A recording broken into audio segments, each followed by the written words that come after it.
Assalamualaikum warahmatullahi wabarakatuh. Yang terhormat Bapak Ibu penguji uji kinerja PPG dalam jabatan Angkatan 3 kategori 1 tahun 2023. Perkenalkan, saya Singgang Edi Priyanto, mahasiswa PPG dalam jabatan Angkatan 3 kategori 1 LPTK Universitas Negeri Yogyakarta dengan NIM 23102160011. Saat ini saya mengajar di SMK Negeri 1 Ambal, Kebumen, mengampu mata pelajaran IPAS. Saya akan melakukan uji kinerja praktik pembelajaran dengan materi asam basa dan model pembelajaran discovery learning. Mohon kritik dan sarannya agar ke depan proses pembelajaran saya bisa baik lagi. Terima kasih. Wassalamualaikum warahmatullahi wabarakatuh. Assalamualaikum warahmatullahi wabarakatuh. Waalaikumsalam warahmatullahi wabarakatuh. Kita mulai ya. Kita cek dulu katanya. Cek. Sudah rapi semuanya ya? Semuanya sudah sampah-sampahnya sudah ada ya. Sudah siap semuanya. Ya, nah, untuk kita mulai belajar, kita terlebih dahulu ya, supaya kita memberikan pelajaran kegiatan belajar hari ini tanggal hari Rabu tanggal 6 Maret 2022. Silakan ada sifat untuk video ini buka.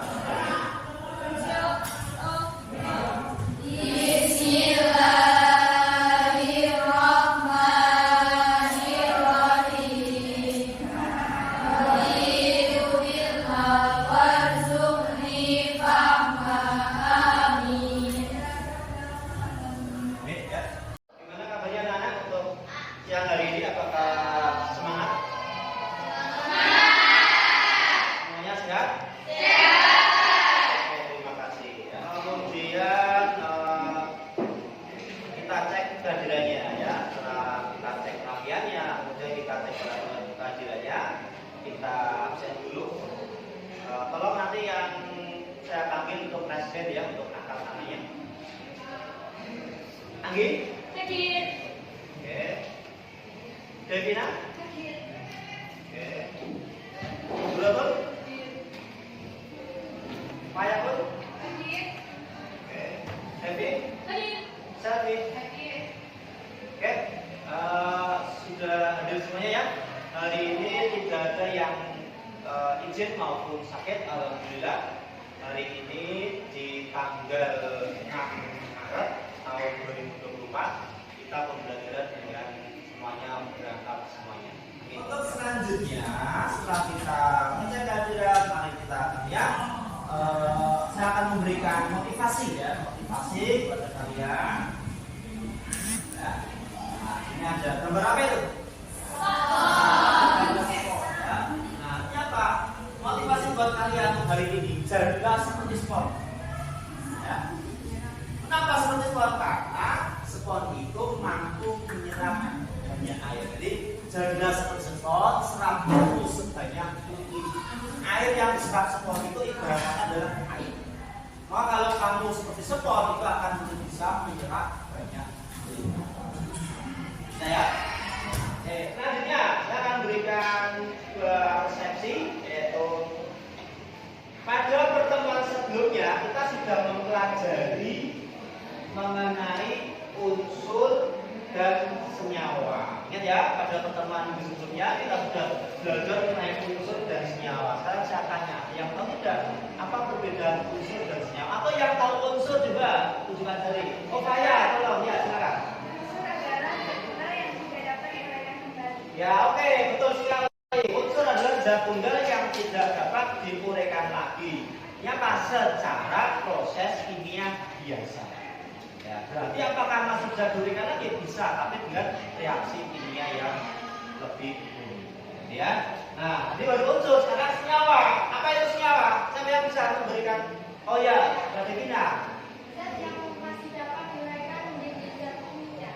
Zat yang masih bisa diuraikan lagi menjadi zat kimia, zat yang penyusunnya. Nanti ini buat kalian. Apakah kalian pernah minum lemon? Oke, ini menyegarkan minuman lemon ini ya. Ketika kalian coba menyegarkan. Nah, ketika kita makan atau diminum itu ya, lemon itu akan terasa masam di lidah. Ya, nah ya, ingat rasanya masam di lidah. Betul? Nah, apakah kalian tahu lemon itu bisa terasa masam karena apa? Yuk, coba siapa yang tahu? Nah, ya apa masalah? Karena mengandung vitamin C. Ya betul, karena lemon itu mengandung vitamin C. Nah berikutnya tujuan pembelajaran yang akan kita capai di hari ini. Ya, yang pertama, yang belakang bisa itu terbaca ya. Oke, yang pertama menjelaskan pengertian larutan asam basa dengan benar.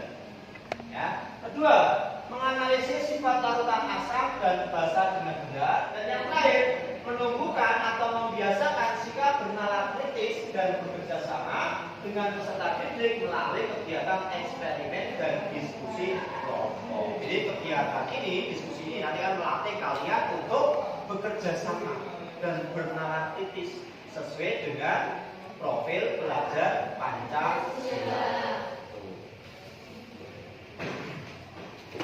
Garis besar materinya yang akan kita pelajari ya, bisa dilihat dari sini. Nah, jadi zat, ya. Dulu kan kita pernah belajar mengenai zat dan tujuannya. Dan materi ini ya masih turunannya. Zat itu ada asam, ada garam, dan ada basa. Nah, nanti asam itu dia punya ciri pH kurang dari 7, basa lebih dari 7. Di antara asam dan garam, kalau kita mencampurkan asam dan garam, asam dan basa, ya, itu akan menghasilkan. Sebelum kita masuk di materi intinya, ya, saya ingin tahu dulu apakah sejauh mana pemahaman kalian ya, mengenai materi asam dan basa. Ya, saya punya aplikasi yang sudah kalian install sebelumnya di HP kalian. Silakan dibuka aplikasinya, kemudian dibuka pada menu penilaian. Di situ ada pretest asam basa.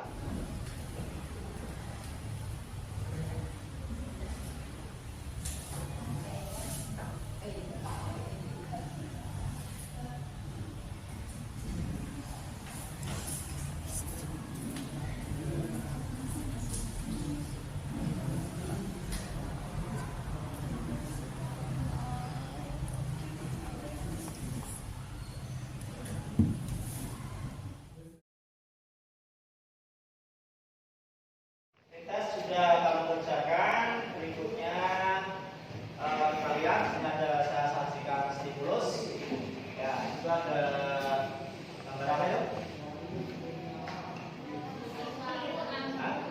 Ya, itu orang yang sedang menahan sakit lambung. Apakah yang kalian amati dari gambar tersebut? Ya, orang yang menahan sakit. Kemudian mengapa hal tersebut bisa terjadi? Apa yang menyebabkan saja? Gimana? Telat makan. Terus. Nah, apakah saling berkaitan dengan tadi? Asam tadi saling berkaitan. Jadi tubuh kita ini memproduksi asam dalam lambungnya. Setelah kamu lihat stimulus itu, sekarang saya akan membagi kalian menjadi beberapa kelompok. Mungkin 4 kelompok cukup ya, 5 ya. Gampang tinggal ini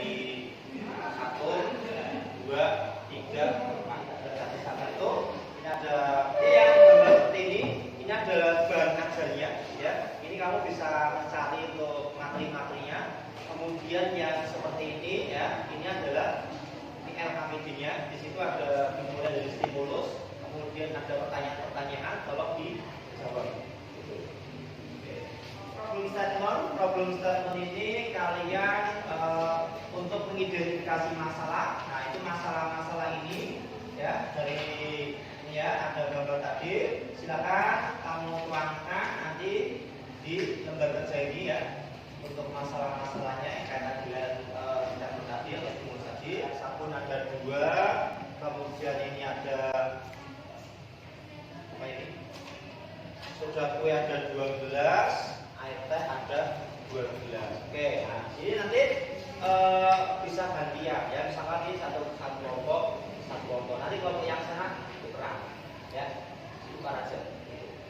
Kemudian, nah cara menggunakannya ini saya sediakan di setiap kelompok saya berikan kertas lapus ya, ada 2 macam, lapus biru dan lapus merah. Gitu. Nah nanti setiap kali pengujian, misalkan saya ambil sampel, misalkan di sini 1 gelas ya, ini misalkan apa? Tatan garam diambil ya, dituangkan, nggak usah banyak segini aja ya.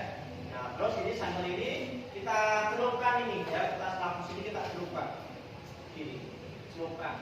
Ada lembar bantu pengamatan. Ini misalkan nanti di soda garam, misalnya larutan garamnya ini. Nah ini nanti yang airnya di sini di bawah, ini posisinya kayak gini ya.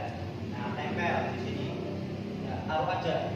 Nah jadi nanti yang ini yang biru ya, satu sampel butuh berapa kertas? Lapus 2 ya, merah dan biru. Dituangkan itu apa tuh, air sabun dituangkan. Kertasnya. Oke, lembar batunya mana yang belum bakar?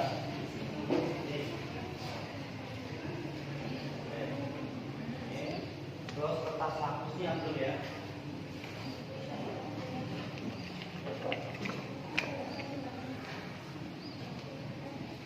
Ini kertas lapusnya jangan sampai basah. Kalau basah nanti dia akan berubah warnanya. Itu jangan sampai tercelup semuanya ya. Ujungnya aja ya. Ya. Jadi biar enggak jadi ada batas nanti di sini. Kalau ini kan tidak ada ada yang kering masih ada, jangan semuanya basah. Makanya ujungnya saja. Jadi biar kelihatan ada perubahan warna. Tidak. Jadi apa yang sudah kalian dapatkan datanya dari percobaan ya. Sekarang kalian proses datanya ke dalam LKPD ya. Yang tadi sudah kalian dapatkan di lembar bantu pengamatan ya. Oke. Nah ya, ini ya. Nah ini. Di ini ya. Perhatikan. Di sini ada lapus merah dan lapus biru, ada 5 sampel. Silakan kamu masukkan dari apa yang sudah kalian dapatkan datanya di lembar pengamatan, kamu proses, kamu masukkan ke dalam LKPD ini. Bisa tadi larutan cuka, perubahannya Pak lihat di situ. Warna lapus merah di sini kan kosong. Ya, kamu tidak berubah apa tetap ya? Ini diperhatikan ya. Gimana? Tulisnya tidak berubah. Ya kalau tidak ada perubahan warna berarti kamu tetap satu merah. Ya tetap atau merah misalkan merah dalam perubahan misalkan kamu tulisan tetap atau merah tetap merah gitu. Ya. Enak banget tulisannya. Boleh tetap, boleh merah. Tapi baiknya merah nggak apa-apa. Contoh apa ini? Yang pertama Pak, cuka. Cuka ini kan lapus merah, dia nggak ada perubahan, jadi dia tetap merah ya. Ini. Sekarang kita lanjutkan ke langkah verifikasi atau pembuktian ya. Jadi silakan ya dari hasil percobaan itu ya. Nanti kamu bandingkan hasilnya itu dengan teori. Nah, contohnya, nah ya, itu membuktikan apa yang kamu lakukan dengan teorinya. Mungkin nanti akan ada yang beda, yang seharusnya itu tidak ada perubahan warna, tapi kamu amati kok ada perubahan warna. Nah, itu nanti kita cari tahu kenapa bisa seperti itu. Ya, nah sekarang silakan lanjutkan dengan verifikasi atau pembuktian dengan teorinya. Apa yang kamu dapatkan dibandingkan dengan teori. Nah, Ditambahkan belum sakit mas? dengan Belum. Oke.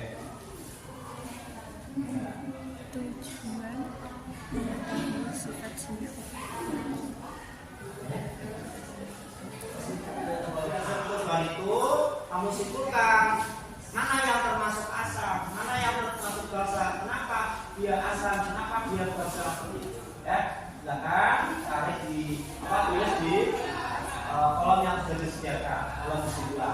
Ya, terus kalau sudah bikin kampanye, ya, bikin kampanye. Satu slide saja untuk menampilkan hasil kesimpulan kamu. Nah, sudah sampai kesimpulan? Ya, silakan, bagus. Salah satu nih buat ini apa namanya, buat kampanye presentasi. Ya.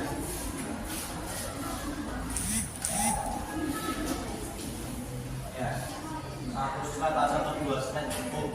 Satu slide hanya cukup. Kelompok yang pertama. Assalamualaikum warahmatullahi wabarakatuh. Waalaikumsalam warahmatullahi wabarakatuh. Berdirinya kami di sini akan mempresentasikan hasil dari kelompok kami. Yang pertama akan dibacakan oleh Sakir dan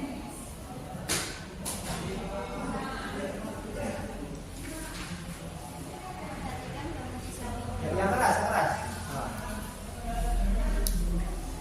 apakah yang kalian amati dari gambar tersebut? Mengapa hal tersebut bisa terjadi? Gambar 1, roma adalah obat untuk lambung dan bersifat basa sehingga dapat menetralkan asam lambung. Hasil pengamatan ketentuan asam basa menggunakan bekas lambus. Yang pertama adalah obat luka menggunakan lambus merah itu tidak berubah, sedangkan menggunakan lambus biru itu berubah warna. Berdasarkan hasil pengamatan, kelompok belajar tersebut terdalam golongan asam basa atau netral. Golongan asam yaitu melakukan juga karena merubah lambus biru menjadi merah.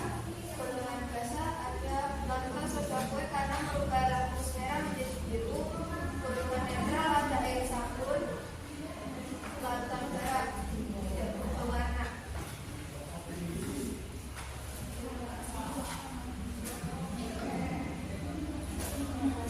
Kesimpulan, suatu larutan dikatakan asam sehingga lambus dapat dirubah warna lambus biru menjadi merah. Sedangkan suatu larutan dikatakan dan jika larutan tersebut dapat merubah warna lambus merah menjadi biru. Sekian presentasi dari kelompok kami. Assalamualaikum warahmatullahi wabarakatuh. Ya, terima kasih kita Oke, dari kelompok yang sudah maju tadi kelompoknya Reva dan teman-teman ya. Kelompoknya Reva ini menyimpulkan ya. Jika suatu larutan dikatakan asam, yaitu larutan tersebut berubah warna lakmus biru berubah menjadi merah, ya. Nah, sedangkan suatu larutan dikatakan basa jika larutan tersebut dapat berubah lakmus merah berubah menjadi biru. Nah, ini mestinya kamu tadi dari hasil percobaannya itu kamu tampilkan, ya. Nah, tadi ada larutan cuka, soda kue, air sabun, teh dan garam. Manakah yang termasuk ke dalam larutan asam menurut kelompoknya Reva? Yang mana saja tadi? Nanti kelompok yang lain ditampilkan, ya. Bagaimana menurut kelompok yang lain? Apakah netral atau tidak? Air teh bagaimana? Kemudian garam bagaimana? Karena tadi kalian sudah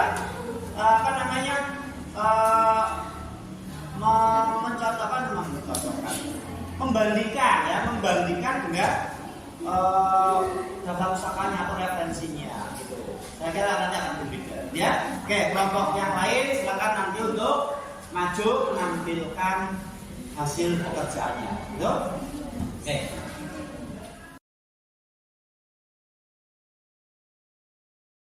Tadi sudah beberapa kelompok yang maju, ada 2 atau 3 kelompok yang sudah maju. Sekarang kita lihat, ya.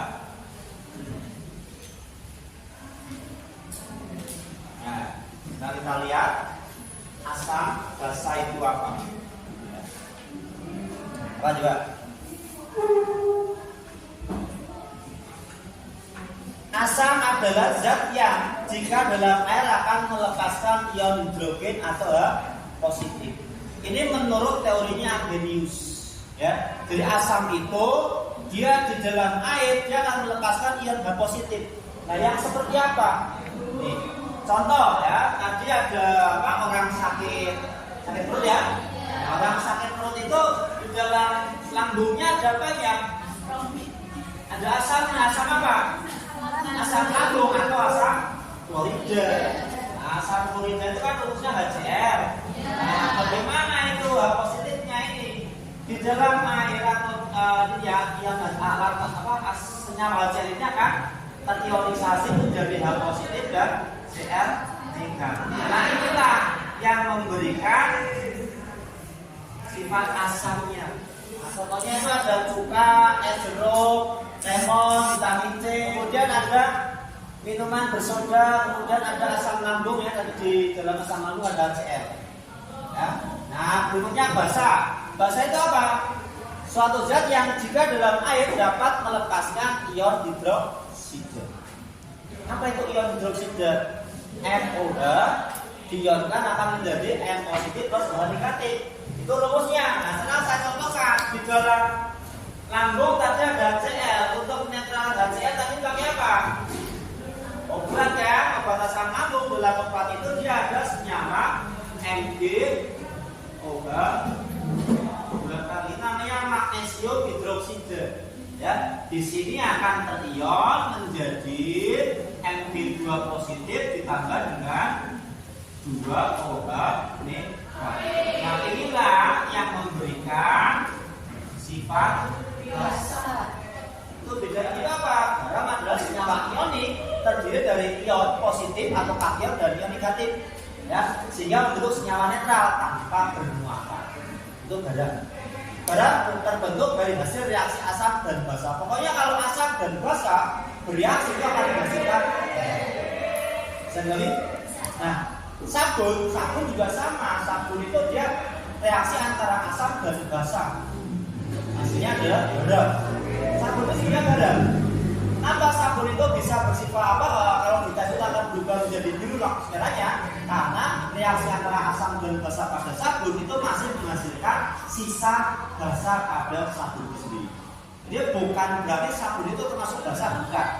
Sabun itu sebetulnya itu netral memang, ya netral. Tapi karena apa? Kalau dia bisa terlihat seperti basa, karena dalam reaksi itu senyawa basanya itu tidak seluruhnya habis. Jadi masih ada sisa basa.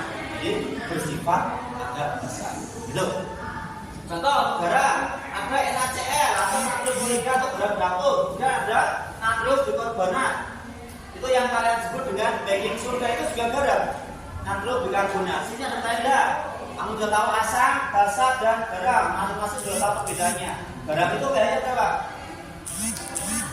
Itu 7 karena netral. Oke? Ada pertanyaan? Saudara, akhir kegiatan pembelajaran ini kita akhiri dengan nanti post test ya. Setelah kegiatan pembelajaran diskusi, kita tahu bagaimana sejauh mana kalian mampu menguasai materi asam dan basa. Silakan ya, sama seperti kita tadi sudah saya siapkan soal yang ada pada aplikasi bebas. Silakan dibuka aplikasinya. Itu soalnya post test ya, soal post test betul.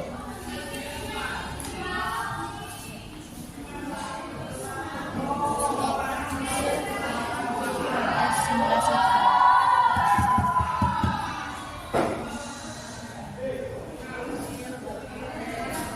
Setelah kalian kerjakan soal post testnya, sekarang saya akan merefleksi terhadap pembelajaran. Saya dan juga kalian dan saya ya refleksi sendiri ya, saya sebagai kuliah saya cukup senang memberikan materi asam dan basa ini kepada kalian hari ini dengan menggunakan model pembelajaran yang dengan menggunakan praktikum ya. Kalian sudah cukup aktif yang mengikuti pembelajaran, semuanya mengikuti pembelajaran dengan aktif dan antusias ya. Nah, sekarang saya tanya, kalian itu bagaimana dalam bentuk belajar ini? Ya. Nah, sekarang saya punya beberapa pertanyaan. Kemudian apa tantangan yang Anda rasakan selama belajar ini? Ya, tantangannya apa? Nah,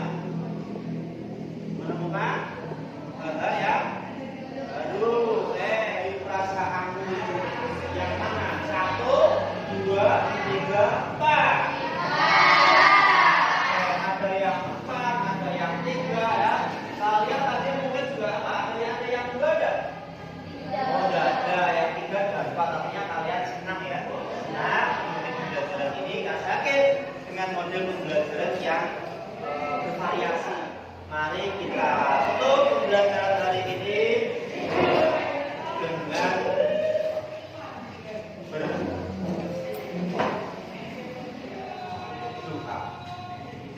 Ya. Ya. Mbak, Mbak.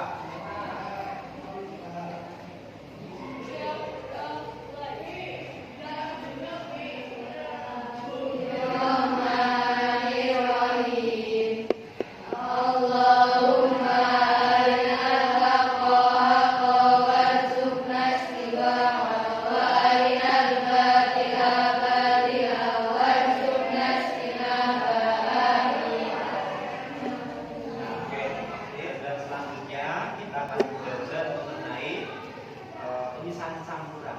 Ya, so tentunya dengan mungkin pemisahan ya kita bikin project misalnya, ya, project.